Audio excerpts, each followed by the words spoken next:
Hey, what's up guys, and welcome to a sneak preview of my channel, Tattooed Relic, where you get to see some random old guy give you honest, straightforward, and yes, sometimes controversial opinions on movies.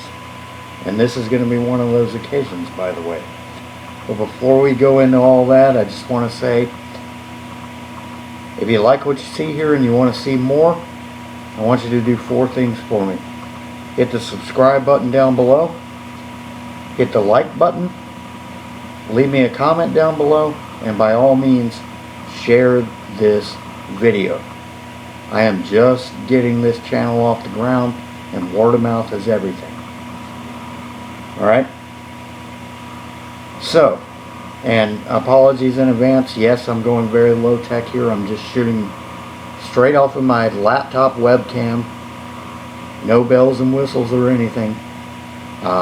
When I do officially launch my channel, I promise you I'm going to put up higher quality videos with a proper mic, proper camera, editing software, all of that. I wanted to put this up while it's still fresh on my mind. So, let's move forward. Let's talk about The Irishman.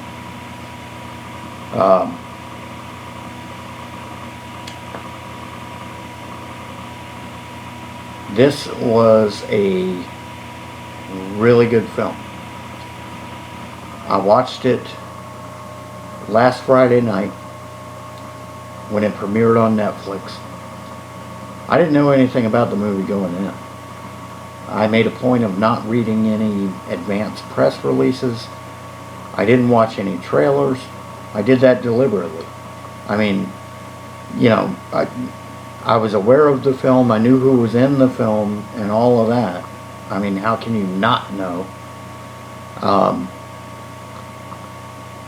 But I deliberately avoided news about the film to the extent that I didn't even know which actor was playing what character going in. And I think that was a good thing. I think that made my experience better. All of that said, I just want to give you my initial thoughts on it. When I do launch my channel and start putting up proper videos, I want to maybe go back and revisit this and do a more in-depth review. But this is a reaction video. So I'm giving you my initial takeaways. Like I said, I watched the film last Friday night, and it's a 3.5-hour movie. I wanted to take the weekend and kind of process it in my head and you know, just sort of absorb it and formulate some thoughts about the movie before I even attempted to do a written review, much less a video review. And then over the course of this week, I got busy with other things, and then late at night, what I started doing actually was I started checking out other YouTube reviews for this film, because I wanted to see if other people picked up on some of the same things I picked up on, and this and that, and I saw a lot of that. But I am going to have to be contrarian here, because the universal thing that I came away with in watching the other YouTube reviews is everybody is praising this movie like it's the second coming of The Godfather or the second coming of Goodfellas. Again, I thought this was a great film, but it is nowhere near the level of those other 2 films. It just isn't.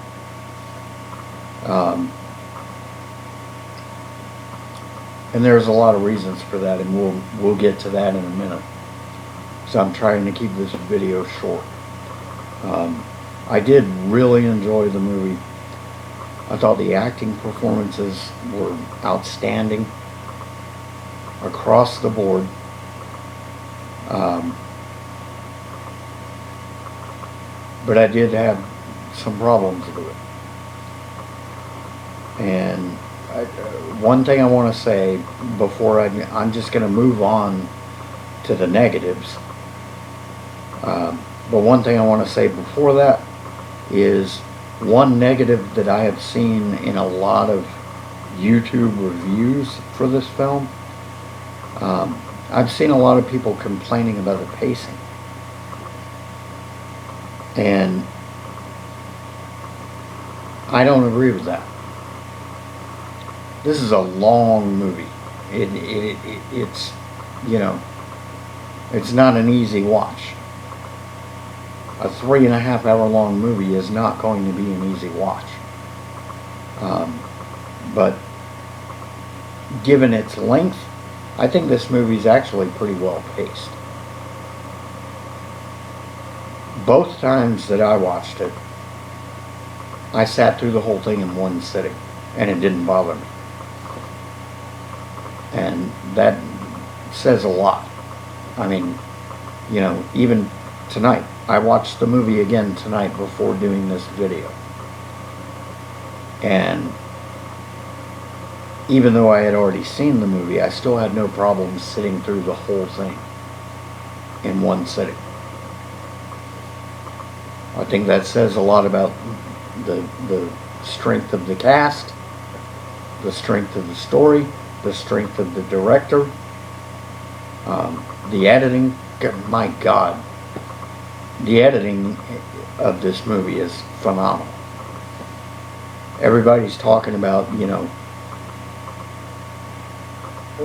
how this movie is going to perform at the Oscars. If this movie doesn't win an Oscar for editing, I don't even know what to say.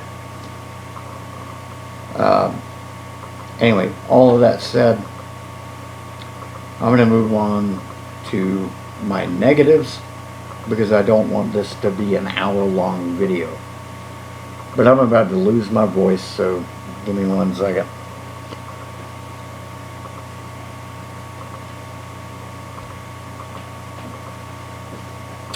Alright, negatives.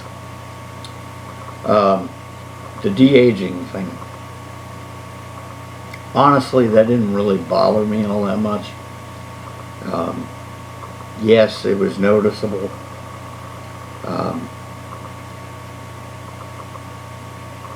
But I guess the story and the actors are strong enough that it's easy to kind of forget about that after a few minutes. But there are two big problems that I have with that. Number one, what the fuck is up with De Niro having blue eyes? I don't get that. The first time I watched this, I watched it on my laptop in shitty light. I didn't even notice the thing with the eyes. I picked up on that when I started watching other YouTube reviews of this film. And then when I watched it tonight before doing this video, I watched it on one of my large televisions, and the blue eye thing was just freaky, and it was ridiculous. And I have no idea what Scorsese was thinking there. And, you know, if the explanation is, well, Frank Sheeran had blue eyes, I don't even know if he did or not. But if the explanation is Sheeran had blue eyes, so we had to make De Niro have blue eyes, well, that's absurd, because Robert De Niro looks nothing like Frank Sheeran. So, I mean, if you're going to be that anal about attention to detail, get another actor, because Robert De Niro isn't the right actor if you want somebody that looks exactly like Frank Sheeran. My other big problem, man, and a lot of other people picked up on this,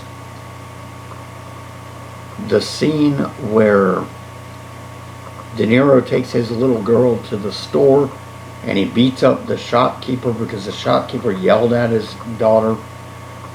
or grabbed her or whatever he did.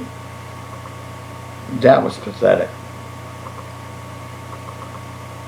It looked like a 70 or 80-year-old man trying to act like he was beating somebody up. I mean, it was almost laughable. And if I were Scorsese, I would have either cut that scene or I would have shot it using a stunt double. But, you know, what are you going to do? But I think that's a glaring mistake in the movie, because even people that love this movie single out that scene for the same exact thing that I picked up on. The scene is absurd.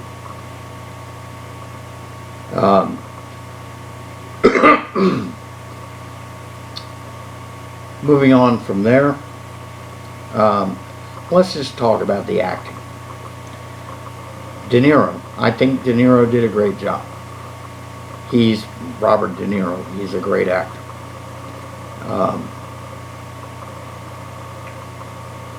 He did a good job. I don't think it was anything earth-shattering. I don't think it was his best role or anything. But I think he certainly did a good job. Pacino, here's the thing. And this is where I know I'm going to piss a lot of people off. But that's the point of my channel. Like I said in the beginning, I'm going to give you honest opinions, and a lot of times they're going to be controversial, because I'm not a sheep. I don't follow the masses. I give you my honest opinions, and if you disagree with them, I don't care. Engage me in the comments. We can talk about it. I'm open-minded. The thing about Pacino, two things. Number one, Pacino is a brilliant actor. He's one of my favorite actors of all time, honestly. But clearly, doing accents is not his strong suit. And as these words come out of my mouth, I'm thinking back to Scarface, because he perfectly came across as Cuban in Scarface. But Pacino doing a Midwestern accent, I swear it was like something out of a bad Saturday Night Live sketch. And not only is it bad, but it isn't even consistent in this movie. He drifts in and out of it. So, I mean, what was the point? The other thing about Pacino, as great as he is, as entertaining as he is, and he was definitely entertaining in this movie. I'm taking nothing away from him in that respect. He was great in this movie. He was entertaining. He did a phenomenal job. He's a phenomenal actor. But Al Pacino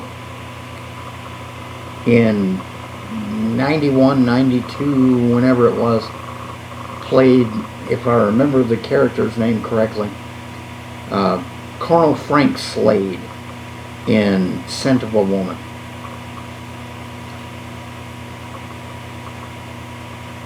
And I'm sorry, but to my mind, it was like something happened to him mentally, and he has played that same character ever since, in every film that he's been in, including this one. And the only variable is the intensity of the character. You know, there were times in this film where he was subdued and low-key. You know, I don't think it was an over-the-top performance.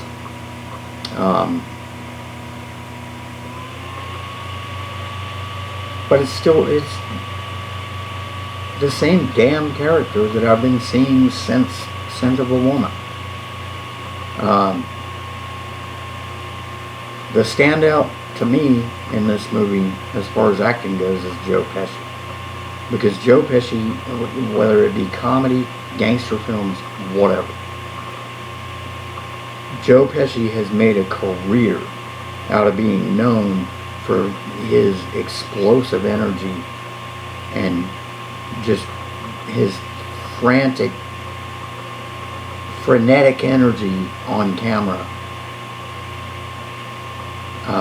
and being just bombastic characters.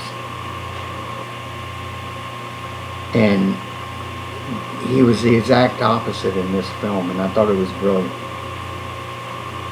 He was the most low-key main character in this film, but he was the scariest character in this film because there was a quiet menace about him that is just unbelievable. The guy is just brilliant. I can't say enough about his performance. I think if anybody gets an Oscar nod in an acting category for this movie, it should be Joe Pesci.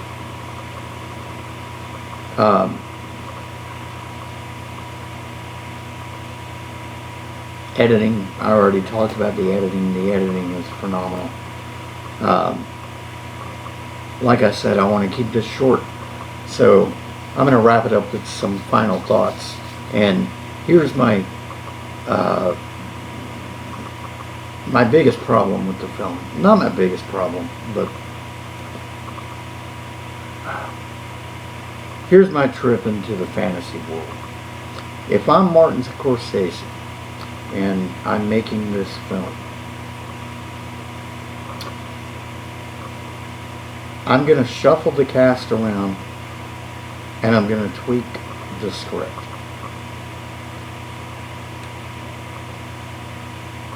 Pacino and Scorsese have never had an opportunity to work together, which is insane. But they haven't. So naturally, Scorsese would, he would have to be a lunatic not to take advantage of the opportunity to put Pacino in this film. But I think Pacino was miscast in this film. Almost every YouTube review that I have seen of this movie praises the casting. I think the casting is a weakness in this film. If I were Scorsese, I would maybe put Pacino in the role of Provenzano and let him be over the top. Let him do him. And then you just tweak the script and build up the Provenzano angle of the story more. Or even Angelo Bruno. I mean, Keitel was in the film, great, fantastic, but he was on screen for, what, 2 minutes? You could have left Keitel out, put Pacino in that role, and build up that role.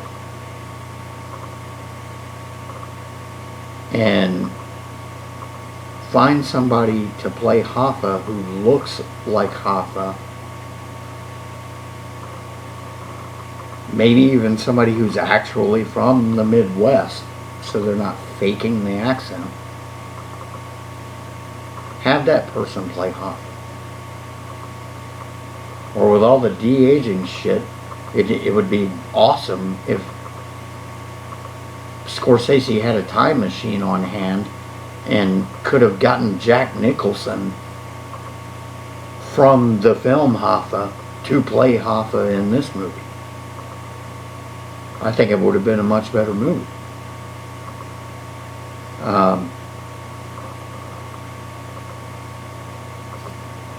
that's it. Those are my thoughts. I thought this was a great film, but I think there are problems with it. I think casting is an issue. As I mentioned earlier, pacing, I don't have a big problem with the pacing. I think the pacing is fine for a movie of this length. Casting, I think, is definitely a problem. And I'll say one other thing. A lot of the YouTube reviews that I've seen people criticizing Anna Paquin for her role in the movie. Not necessarily criticizing her, but just saying that she was wasted in the film because she didn't have a lot of speaking lines and all of that. And as I was watching those reviews, I disagreed with it, because the first time I watched the film, I thought her silence and just, her facial expressions and everything, I thought that was pretty powerful. But I have to say that doesn't really hold up on repeated viewings, because when I watched it again tonight, I thought her silence was bordering on creepy, almost like there was something wrong with her.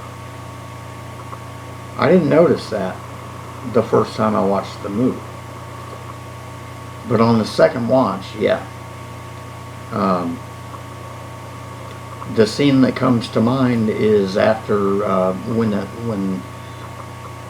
the news report comes on television about Joey Gallo being killed, and she is standing there staring at De Niro, and he stares back at her, and they just stare at each other for like 30 seconds, and she looks creepy as shit.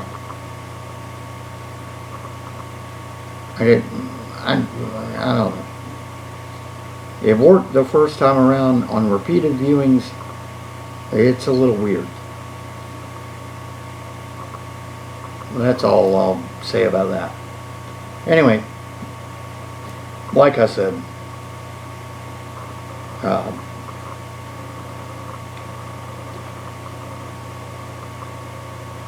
whatever your thoughts are about this, leave them down below. If you hate this, if you want to kill me, talk about it down below. I might even get a kick out of it. I might even play along with you. I enjoy trolls. If you like the movie, by all means, like I said, subscribe, like, comment, share, please. And I promise you I will have some proper videos up soon. My first official movie review will be Back to the Future. I promised that to my friend Rachel, and I'm going to keep my promise. And I'm about to lose my voice, so I'm signing off here. Talk to you in the comments. Cheers.